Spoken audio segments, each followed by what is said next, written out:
বিশ্বে অপরাধীদের আটকে রাখতে কারাগারের ব্যবস্থা থাকলেও অনেক দেশের সরকার, বিশেষ করে স্বৈরাচার সরকার, গোপনে কিছু বন্দিশালা পরিচালনা করে থাকে। বিভিন্ন সময়ে বিভিন্ন দেশে এমন গোপন বন্দিশালার কথা প্রকাশ্যে এসেছে।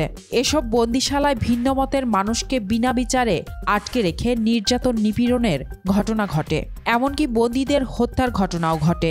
বিশ্বের এমন কয়েকটি গোপন বন্দিশালা সম্পর্কে জেনে নেওয়া যাক।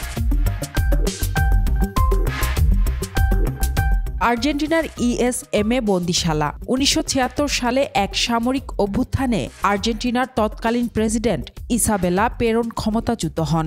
এরপর ১৯৮৪ সাল পর্যন্ত আর্জেন্টিনায় স্বৈরশাসন চলেছে। আর এই সময়ের মধ্যে আর্জেন্টিনায় ব্যাপক মানবাধিকার লঙ্ঘনের ঘটনা ঘটেছে। ভিন্ন মতাবলম্বী, অধিকারকর্মী এবং বামপন্থী রাজনৈতিক দৃষ্টিভঙ্গি পোষণকারী মানুষের উপর দমনপীড়ন চলেছে। স্বৈরশাসনের একেবারে শুরুর দিকে বুয়েন্স এইরেসে navy school of mechanics ESMA নামের একটি স্কুলকে গোপন বন্দিশালায় পরিণত করা হয়। কুখ্যাত এই বন্দিশালায় বন্দীদের ওপর নানা ধরনের নির্যাতন নিপীড়ন চালানো হতো। অনেক বন্দীকে উড়োজাহাজে করে নিয়ে সমুদ্রে ছুঁড়ে ফেলা হয়েছে। বন্দীদের মধ্যে অন্তঃসত্ত্বা নারীরাও ছিলেন। বন্দিশালার ভেতরে একটি মাতৃত্বকালীন ওয়ার্ড ছিল। সেখানে বন্দী নারীরা সন্তান জন্ম দেওয়া মাত্রই নবজাতকদের তাদের কাছ থেকে সরিয়ে ফেলা হতো। বন্দী মায়েদের তাকিয়ে তাকিয়ে দেখা ছাড়া আর কিছুই করার ছিল না। স্বৈরশাসনের সঙ্গে সম্পৃক্ত পরিবারগুলো এসব শিশুকে দত্তক নিত। স্বৈরশাসন চলাকালে এবং পরবর্তী সময়ে সামরিক নেতারা ওই বন্দিশালার নির্যাতন নিপীড়নের তথ্য আড়াল করার চেষ্টা করতেন।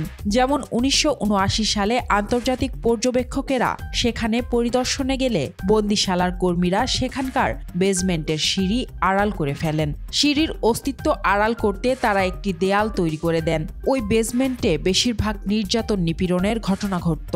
এই বন্দিশালায় ৫,০০০ মানুষকে আটকে রাখা হয়েছিল। তাদের বেশিরভাগেরই আর হদিস পাওয়া যায়নি। মাত্র ২০০ জন জীবিত অবস্থায় পরিবারের কাছে ফিরতে পেরেছিলেন।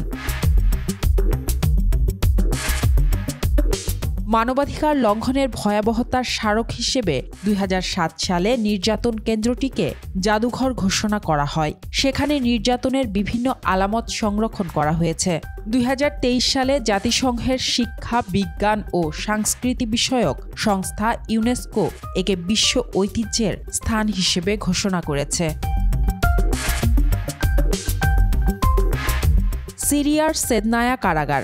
গত বছরের ডিসেম্বরে সিরিয়ার সরকার বিরোধী বিদ্রোহী গোষ্ঠীগুলো অভিযান চালিয়ে রাজধানী দামেস্কের নিয়ন্ত্রণ নেয়।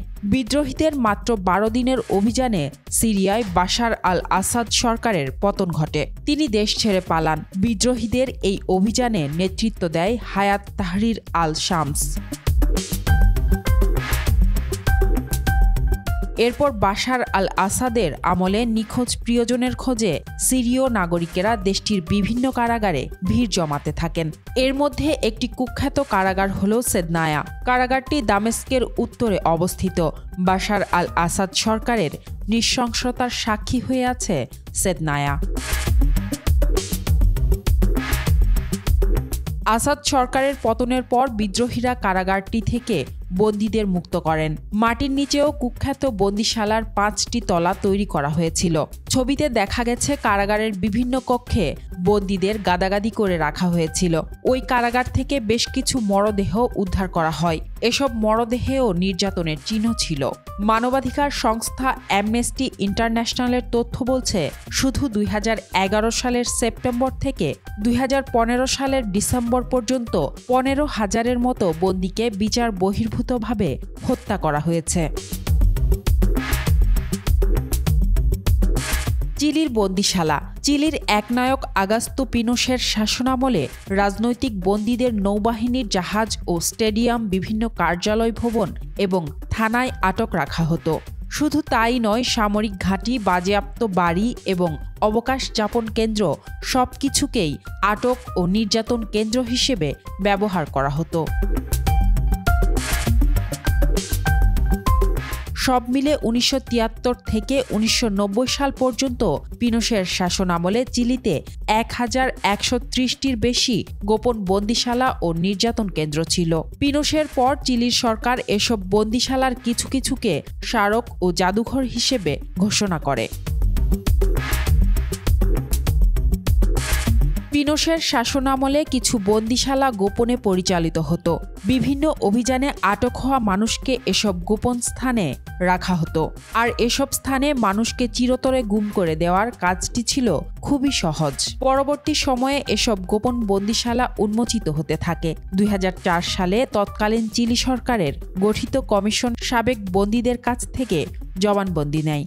নির্যাতনের শিকার হয়ে জীবিত অবস্থায় বেঁচে ফেরা প্রায় ২৮,০০০ বন্দীর তথ্য তখন নিবন্ধন করা হয়েছিল।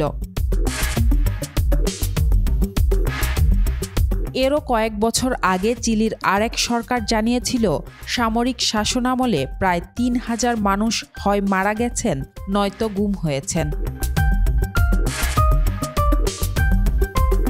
মিয়ানমারের সামরিক জিজ্ঞাসাবাদ কেন্দ্র। ২০২১ সালে এক সেনা অভ্যুত্থানের মধ্য দিয়ে মিয়ানমারের নির্বাচিত সরকার ক্ষমতাচ্যুত হয়। জান্তা সরকার শুরু থেকেই ভিন্ন মতাবলম্বীদের ওপর দমন-পীড়ন চালিয়ে যাচ্ছে বলে অভিযোগ আছে। মিয়ানমারের সংবাদ মাধ্যম ইরাবতীর এক প্রতিবেদনে বলা হয়েছে, দেশটির সেনাবাহিনীর জিজ্ঞাসাবাদ কেন্দ্রগুলোতে আটক ব্যক্তিদের উপর নির্যাতন নিপীড়ন চালানো হয়। এসব নিপীড়নের মধ্যে আছে বৈদ্যুতিক শক, যৌনাঙ্গ পুড়িয়ে ফেলা, ভুক্তভোগীদের মুখে ফুটন্ত তরল বা রাসায়নিক দ্রবণ ঢেলে দেওয়া এবং গ্রেপ্তার হওয়া নারীদের ধর্ষণ করা। ইরাবতীর ওই প্রতিবেদনে বলা হয়, ইন্টারনেট এবং সামাজিক যোগাযোগ মাধ্যমের বদৌলতে যদিও এ ধরনের তথ্য বহির্বিশ্বের সামনে এসেছে,